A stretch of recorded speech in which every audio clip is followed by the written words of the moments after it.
And welcome to another edition of Boom and Bust. I'm your host, Tony Clement, here at the News Forum where all voices matter. You know, before COVID struck, the big issue in Canada's economic and social dialogue was how to successfully expand our economy while building Indigenous roles. This manifested itself in many ways, including the pipeline building challenges, the development of mineral resources, just to name two. Yet this is not a situation where all Indigenous leaders in our country reject development out of hand. In fact, there are a number of passionate and outspoken Indigenous leaders who are applauding and encouraging new thinking on these issues so that we can spur development and at the same time have social justice simultaneously. With me today and joining our program is Mr. J.P. Gladu. He is the former president and CEO of the Canadian Council for Aboriginal Business and a member of the Sandpoint First Nation of Lake Nipigon. JP, thanks for joining us. Thanks for having me on the show, Tony. JP, what do you see right now as the challenges and the opportunities for Indigenous peoples in Canada today? Well, I think let's start with the opportunities. The opportunities are that Canada has woken up to this idea that meaningful partnerships and relationships are possible. And I'm downtown Calgary today, and you can see it with companies like Suncor, for example, who last year or the year before developed the East Tank project, a $1 billion project. They created they've had these long-term relationships with communities like Fort McKay and Mikisew Cree, and the communities were able to raise over $500 million to become a 49% equity stakeholder in that project in infrastructure. I think really the opportunities, if I can relate it to, in the past, it was quite often communities getting access to jobs. In the recent 15, 20 years, there's been a resurgence of Indigenous businesses. So there's over, I don't know how many businesses are there, countless now, which is really great, competing in every sector. And so now we're in the supply chain. And now we're starting to see, as I've just mentioned, Indigenous communities coming to the table as partners, looking to purchase equity position in projects, all sorts of projects, whether that's pipelines, renewable projects, transmission lines, you name it. And the thing is, the challenge is that if we don't build that inclusive ecosystem to meaningfully engage our Indigenous people in our communities, projects are going to be stifled. Rather to go into these projects with Indigenous partners rather than communities that fight projects, because quite frankly, communities are tired of seeing projects being developed, going through their territories without any benefit or any say in how it gets developed, because there's a strong connection to land. And that's the other part of the conversation is how do we ensure that Indigenous values are applied to development through conservation, through traditional knowledge, by making sure that remediation occurs, and it's a really fascinating time to be in this space. I just want to pick up on one thing you said at the outset. How does access to capital happen for these Indigenous projects or these Indigenous partners? Well, you develop a good project and you de-risk it. The challenge right now in Canada, I think, is that we're over-regulated. We spend way too much time being in repetitive mode through all sorts of acts that we've got to go through, policies, and then we couple on top of that the Indigenous relationships, the consultation processes, and it can take years to get projects through. And investors, and that's part of the big challenge, is that investors are putting their money everywhere else in the world, but in Canada, because we can't seem to get projects built. Look at the Teck project here in Northern Alberta. They had a vast majority of the First Nations and Métis on side to build that mine, another oil sand development. But they pulled the pin. Can't blame them. The cost of capital goes up because we can't get projects built in a timely fashion. And I think that the relationship with the Indigenous communities, when they're done right, they add certainty to the bottom line, and they reduce the cost of capital, because that de-risks projects. Let's pick up on that thought. We are going to go to a break, but I do want to talk to you about where federal governments and provincial governments come in on this, both pluses and minuses. So stay tuned as we talk with JP Gladu about Indigenous business. We'll be right back.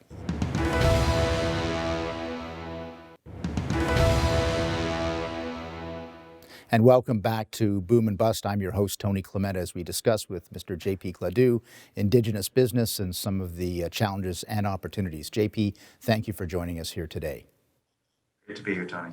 Let's pick up on that because you talked a little bit about, before the break, about red tape, about some of the challenges that Indigenous businesses face. They sound like similar challenges that any business has across the country in terms of red tape and access to a clear decision-making line. Talk about how you would judge things right now in terms of the federal government and also provincial governments. What are they doing right and what do they have to work on? That's a great question.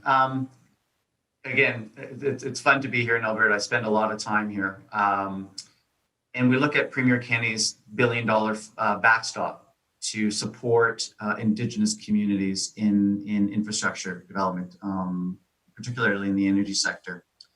That is a bold move, and I think that's the right move. And when we get into the nuts and bolts of that, what he's done is he's empowered communities.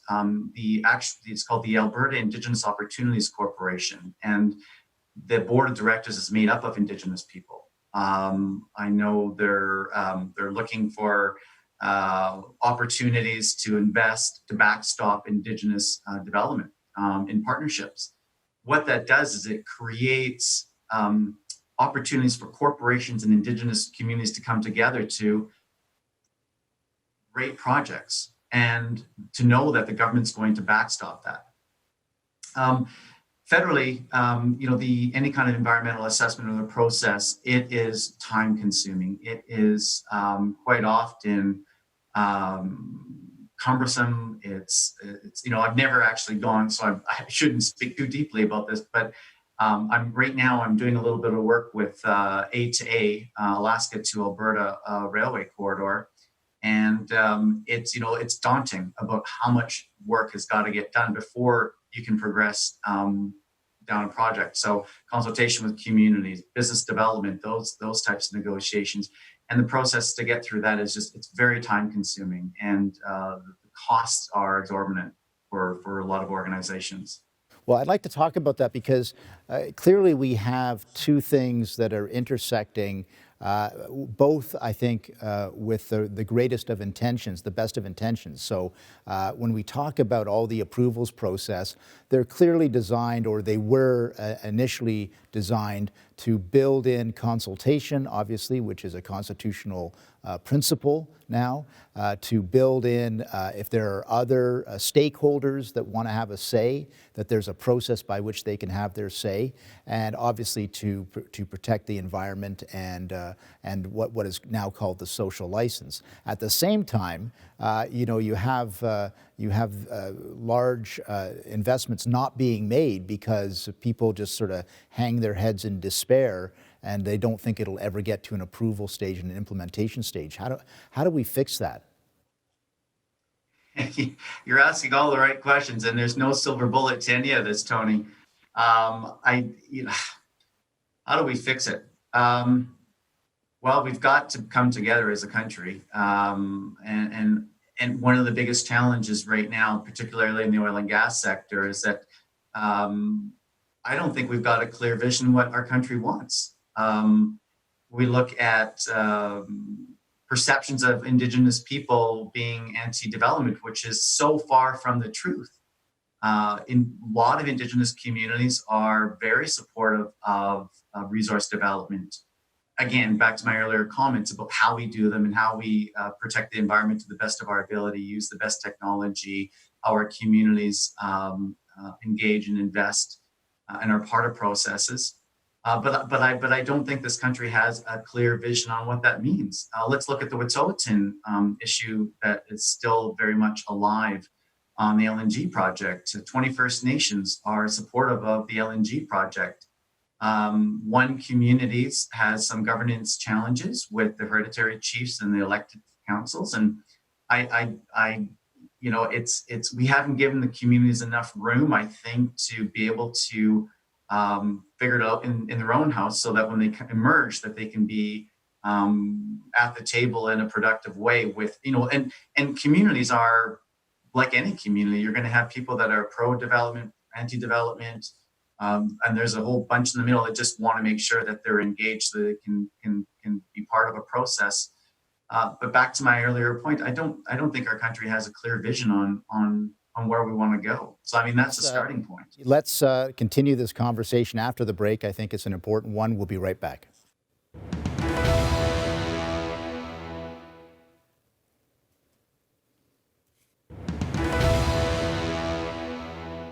And welcome back to Boom and Bust. I'm your host, Tony Clement. I'm here with Mr. J.P. Gladu, who is the former president and CEO of the Canadian Council for Aboriginal Business. J.P., thanks for joining us here today.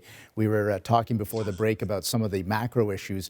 I'd like to drill down and talk about some of the things that are working. You've been there sort of on the front lines. You've seen things community by community. What sort of examples do you have of things working right that actually get to a conclusion that is acceptable for the community and brings these important job-making projects forward? One of the things that I'm most proud of is being able to work with communities that have development corporations. I focus on the business end of the communities, and chief and councils have a big role in creating space for their communities to thrive.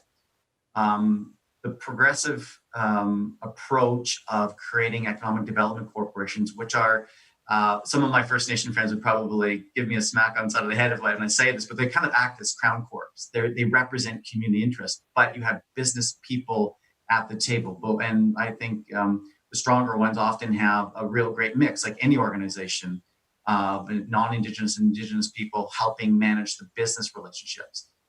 We wouldn't ask a government to manage our business. Their job is to create the space for business to proliferate and the economy to proliferate, to support their citizens. I think when communities create these development corporations, and there are a few hundred of them now, at least across the country, some of them at the height of the economy were doing $500 million a year in revenue, particularly in this province. And what that does is it signals to industry in the area, whether that's, again, focusing a lot on natural resource development, that the community is ready for business. And that's where a lot of the business discussions happen. We also see some really great projects. One of the ones, like the Henvey Inlet First Nation in Ontario, where they were able to successfully raise $900 million of senior debt to be a 51% equity stakeholder in a wind farm project. A great project. I remember that. I was the member of parliament for representing. And that was going on. Yeah. Yeah, and great project. Great project. Yeah. Absolutely. Great project. The challenge there is that they went and raised money from everywhere around the world. They didn't get any Canadian investors. I don't quite understand why that's so. But the progressive policies in the province to you would be very familiar with the FIT program, the feed-in tariffs, to spur on Indigenous engagement and equity positions with adders. Of course, there's an added cost to that, but we don't talk about is that the benefits of being inclusive and creating those types of opportunities for communities, because the social impact is so great that you're offsetting a lot of the costs that you would have to go to social welfare programs. So there's no easy solution to any of this, but what I see the magic sauce is when you've got an active government supporting the space, an Indigenous government supporting the space, and then empowering the private sector to do it well. Another project that you're very familiar with is the Wate Power Line.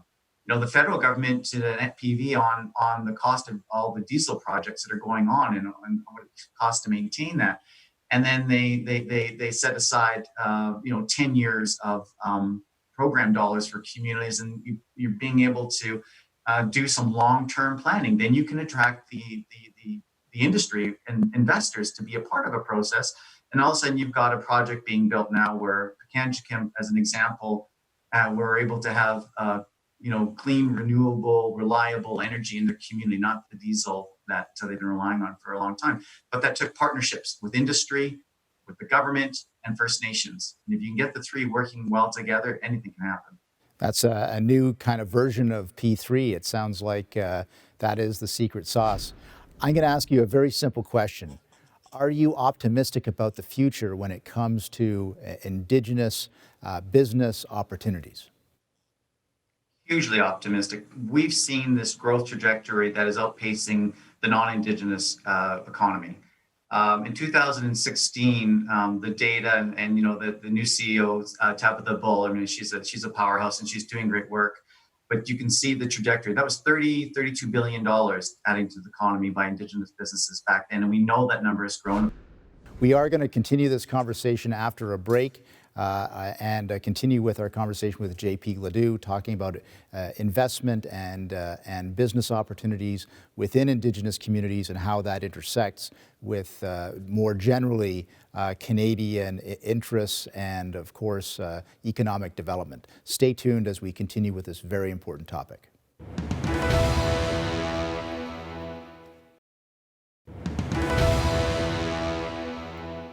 Welcome back to Boom and Bust. I'm your host, Tony Clement, here with JP Gladu, a First Nations representative and former CEO and president of the Canadian Council for Aboriginal Business. JP, thanks again for joining us here today. Of course, we're in interesting times with COVID and the major hit that our economy has taken, but I see Indigenous entrepreneurs in all sectors. I'm here in Calgary meeting with the Still River Group, incredible businesses that are popping up all over the place, but not just natural resource companies.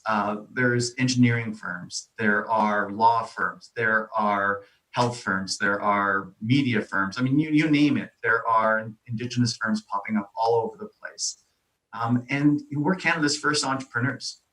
We powered a global trade, which was the fur trade back then. So we innately get business. And you can see it. And sometimes it's out of necessity because when you're in the northern parts of our country, there aren't a lot of job opportunities. So community members will actually go out and start their own business to be able to support their families and their communities.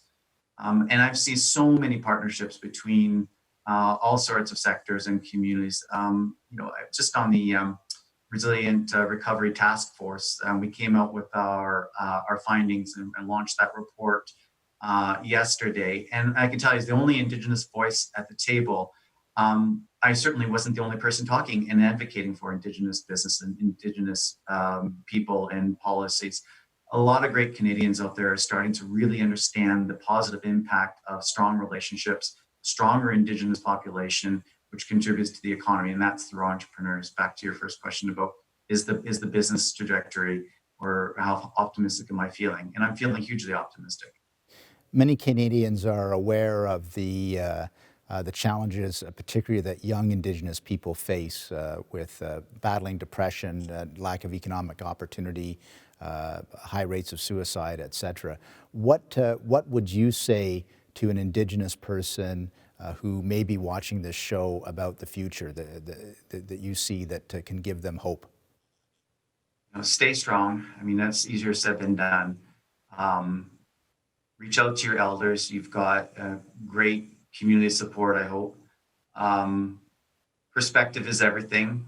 Today might be a tough day. When you wake up tomorrow morning, I hope you wake up with a refreshed perspective. Know that there are great organizations out there that are there to help from a business perspective. Like I said, the CCAB, I can't say enough great things about that organization. There are great Canadians out there, Indigenous and non, that are willing to hold out a hand and shake it. And I've seen it all the time. So just hold the faith that things are going to get better. There are some incredible Indigenous people out there. I was having a conversation with one of my colleagues.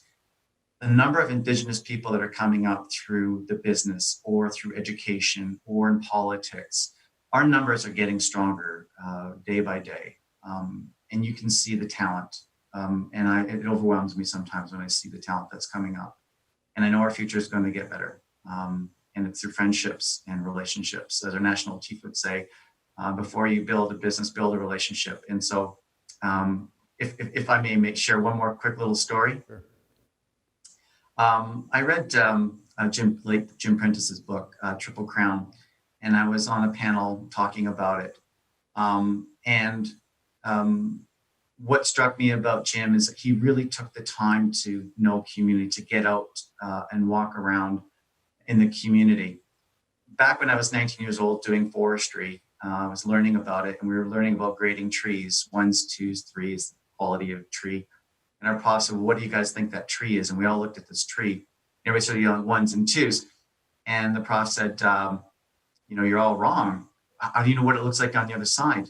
And that's the same thing in the Indigenous community. What Jim did, he walked around the Indigenous tree. So my challenge to Canadians is to get up and explore our communities and build those relationships. Because if you don't understand us, you're not going to be able to work with us, and vice versa. We're going to have to leave it at that, but that's a very inspirational message. Thank you, JP Gladu, for joining us here today. Thanks a lot, Tony. It was great that JP could join us here today and end on a moment of optimism and hope for Indigenous people and indeed all Canadians. So let's hope that that continues as our economy recovers in all aspects of our society.